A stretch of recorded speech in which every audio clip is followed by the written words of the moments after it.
sir. You look like a man who can do an honest day's work for an honest day's pay. Then looks can be deceiving, pal. Perfect. As honesty is, in my business, the worst policy. I work for our well-respected Governor, Nate Johns. That makes sense. Now, there is a certain individual spreading nasty rumors about Mr. Johns. I'd like you to put a stop to this vile gossip and malingering.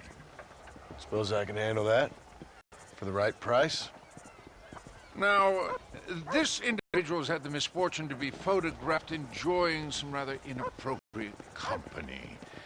Seen with a local whore. Take these photographs to him.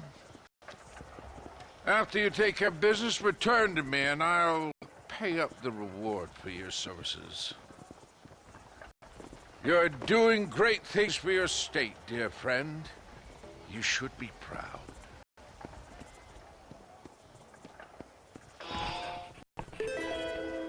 Well, hurry along then.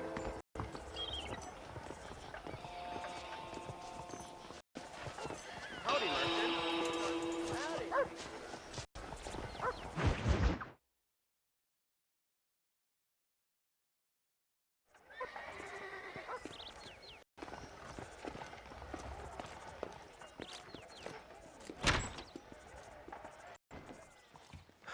101, 102, 103,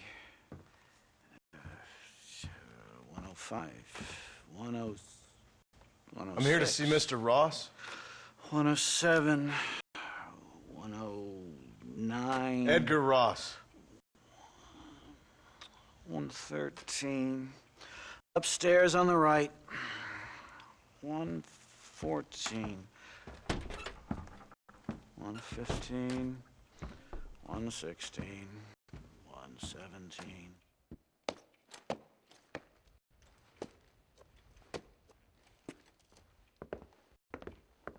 Mr. Marston, so glad to see you. How was your journey? With my wife and son. Being well looked after. Well looked after. I want to see him. Mr. Ross wants to speak with you. We've had some important developments. You want me to take out a gun and blow a fucking hole in your head right here? Right now?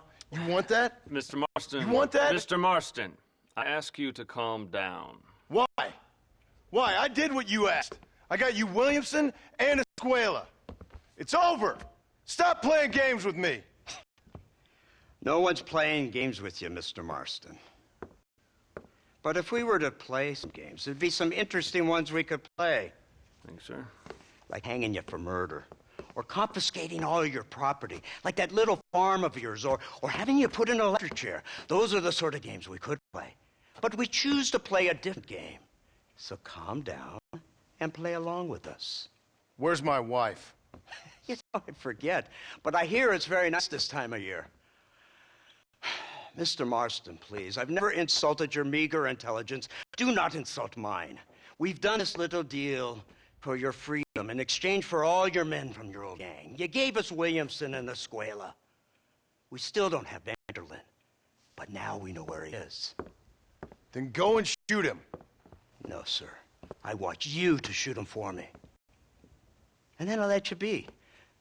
The last thing I want to do is make martyrs out of all these people. He could be killed by some petty squabble by another lowlife. We believe Vanderlyn is holed up with a group of renegades near the wreck of the Serendipity riverboat. Yes. Another group of renegades. Obviously, the first group, your group, has, shall we say, been disbanded. Disbanded. Anyway, Mr. Ford and Mr. Marston, shall we go? Oh, Mr. Marston, your wife and son are doing well. Let's both try to ensure things stay that way. Okay? After you, sir.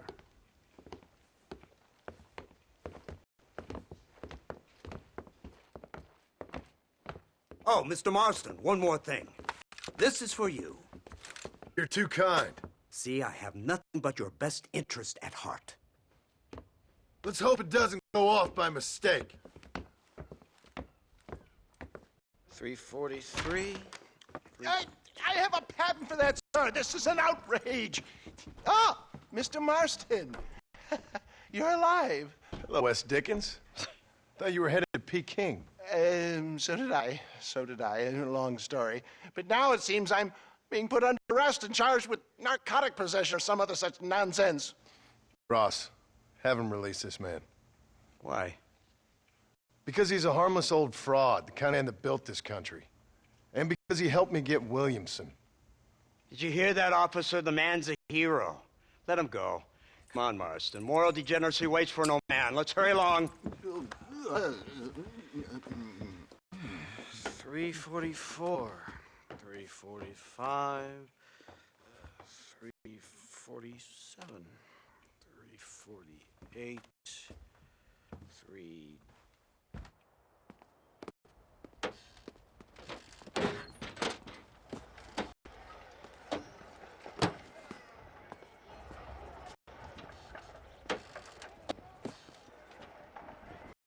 Head for the wreck of the Serendipity, Mr. Fordham.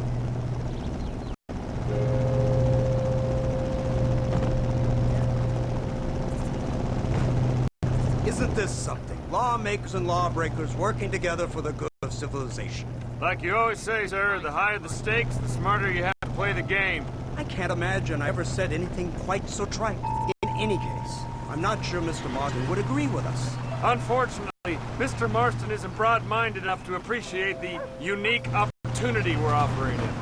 Son of a whore. You best watch your damn mouth! And it's strange you should say that, Miss Marston, because according to my files, you are the whore's son. Now, what else can I recall from the files? Ooh, let's see. You killed hundreds of innocent people. You've robbed at least 40 banks that we're aware of. They told us there was a prize when we got to 50. I'm glad this is all such a joke to you. I want my family. And I'm sure all the men you murdered wanted their families too. Come now. You're stupid. But you're not that stupid. We both know how this has to be. And it could be all over today. As soon as we find Dutch Vanderlyn, you can go back home and play being a farmer again, or whatever else you've been pretending to do for the last few years. First it was Bill, now it's Dutch. After Dutch, it'll be somebody else. Where does it end? It ends when we say it ends. You're in no position to make demands. Like you live. You don't just walk away from that. Buy a few chickens and make it all disappear. You should be dead or rotting in a jail cell by now. We are giving you a chance at new life. A chance at redemption. You can't erase your past, Mr. Marston. But we can.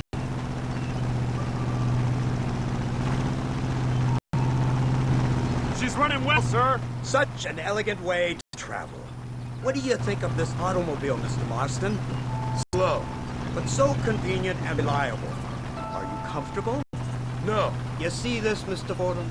The brooding cowboy. There aren't many of these left, you know. A bit of a cliche, admittedly, but still a dying breed. Like the buffalo. Just as dumb, but not quite as noble. They move most cows by rail these days, I hear. Not where I'm from, they don't. But you aren't from anywhere. A new dawn is breaking, Mr. Marston. This is the age of the machine. And soon, we'll all be living on the moon. Maybe. This is the future. Anything is possible. Finally, this godforsaken land is entering the 20th century. Prosperity has arrived. In the form of assholes like you. It's not far now. The old Serendipity wreck has been used as an occasional criminal hideout for years. We were informed that Vanderlyn and his gang are making camp there. We'll stop on the cliff above, and you and Agent Fordham will go on foot. I'll stay with the vehicle and keep watch. Then you'll do as I say, Marston. Don't try anything stupid. Oh, I think he knows what's at stake. Don't you, Mr. Marston? Let's find Dutch and finish this.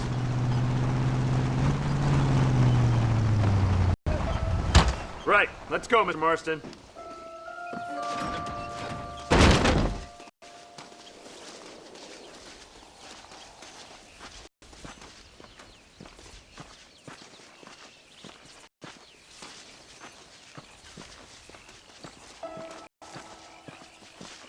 Keep quiet and stay close. Yes, sir. Vanderlyn is the priority. We go in, take him down, and get the hell out of here. Quick and clean. You leave Dutch to me. We don't want you getting that suit dirt. If If you step out of line, even once, well, I hope you're aware of the consequences.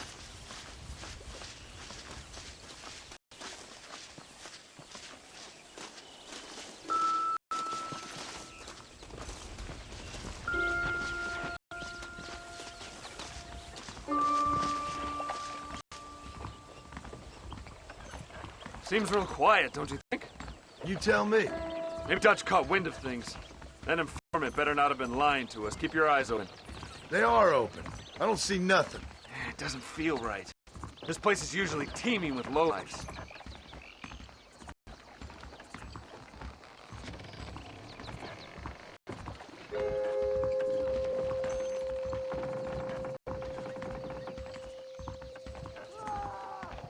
There's someone up there. You go investigate. I'll keep watch here.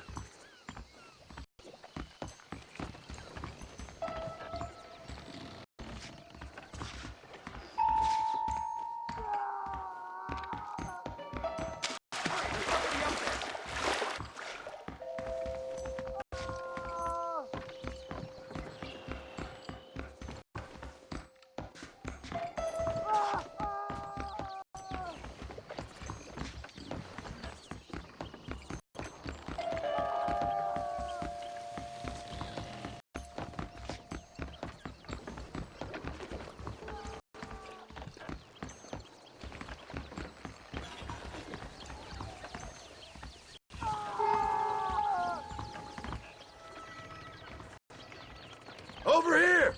I found him! Good God, that's our informant. Gnosis, what the hell's going on here? It's a trap! Shit, Marston! You'll have to carry this man! I don't think he can walk. Oh my good God! Devil! Come on, we need to get him to safety! I'll kill you! Over there! You tough guy! Huh? Put down your weapons!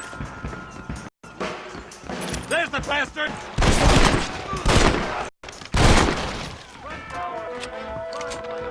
This is your last chance to surrender!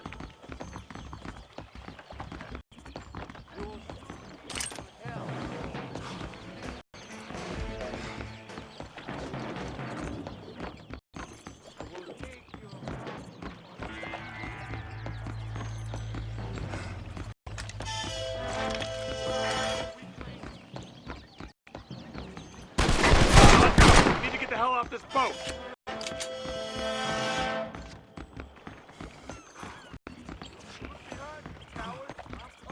Unbelievable! There!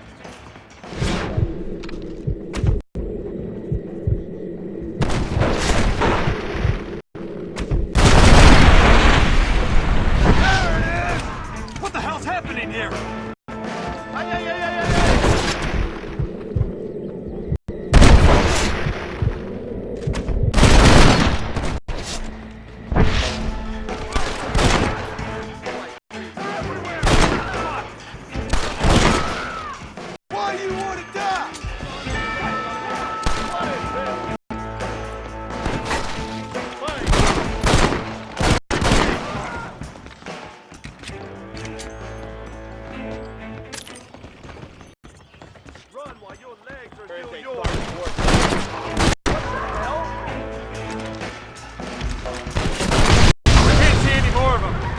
Follow me!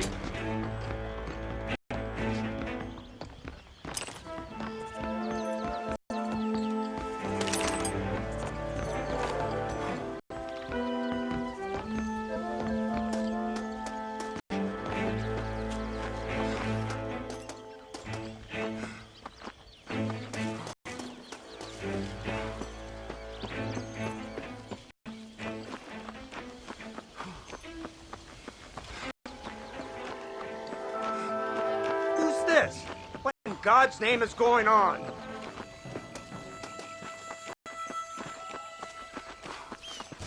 Marston, lift this fellow into the back seat. Put him in the car so we can get out of here. Let's go, there might be more of them.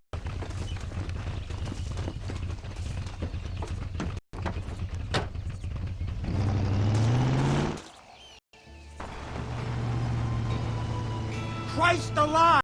What the hell happened down there? It was a trap. They were waiting for us. And who is this savage? A prisoner? This is the informant, sir. Do you speak English? Yes, he does, sir. He's the informant, Nastas. Don't get snarky with me, Fordham. We found him tied up on the boat, then they jumped us. Nice of you to help us out. Hell of a plan sending in 2 men to take on an entire gang of outlaws, especially when one of them's an office clerk, or social secretary or some such. You shut your mouth!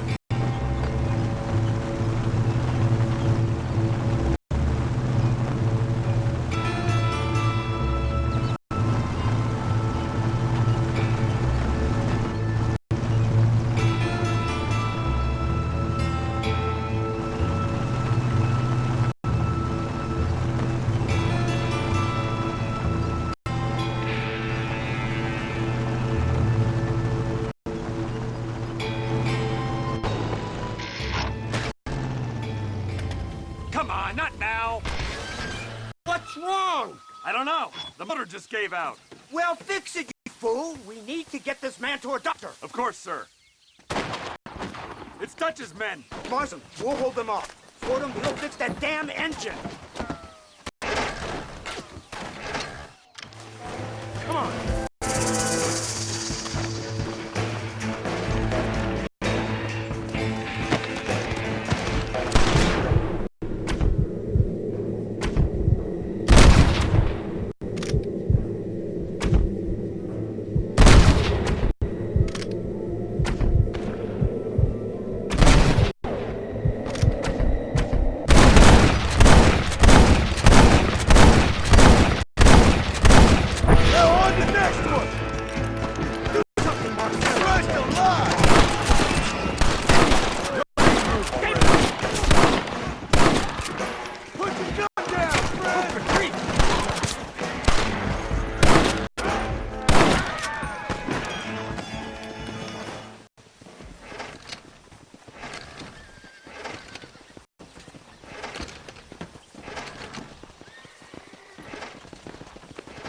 I can't see any more of them. Fordham, are we ready? Yes, sir, I think so. Come on, let's get back to Blackwall.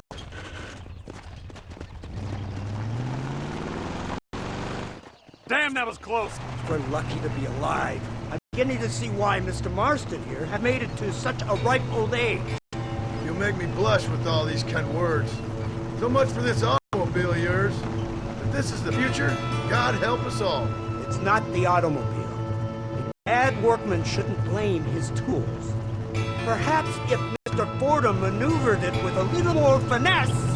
I was trying to escape an ambush, sir. Even if it was running fine, they'd still have caught us. I can walk faster than this piece of crap. Give me a horse any day. So what now? Do I get to see my family? Where is Dutch Vanderlyn? I don't know. In that case, old boy, no, you don't get to see your family. It's a fairly simple agreement, Mr. Marston, even for a man as devoid of intellect as yourself. If you'd like me to explain it to you again, I'd be more than willing. No, you've said enough. We'll find Vanderlyn soon enough. For now, however, I suggest we call it a day. So how does it feel? Taking a man's wife and child from him. Does it make you feel good? How does it feel to kill hundreds of men in cold blood? You're a coward. You're a murderer. Actions have consequences, Mr. Marston. Come now, try to look on the bright side. The bright side? There ain't no bright side. Your family is enjoying a much-needed vacation, and in far more luxurious surroundings than those to which they are accustomed, I assure you. Soon you will be able to start a new life together absolved of all your sins. I can think of far more upsetting alternatives. We should take the Indian to Professor McDougal, see what he can get out of him. Good idea, sir. I just can't communicate with them.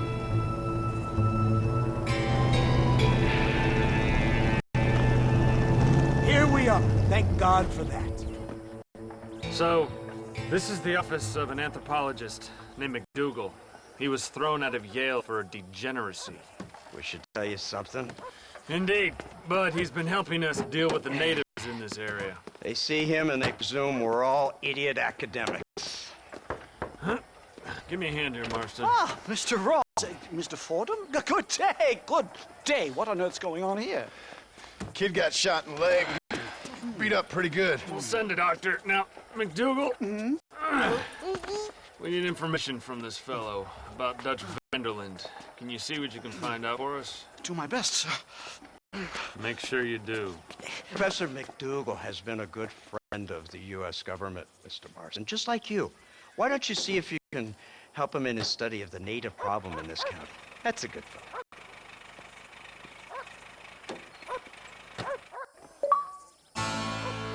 Sorry, mister. Mr. Marsden.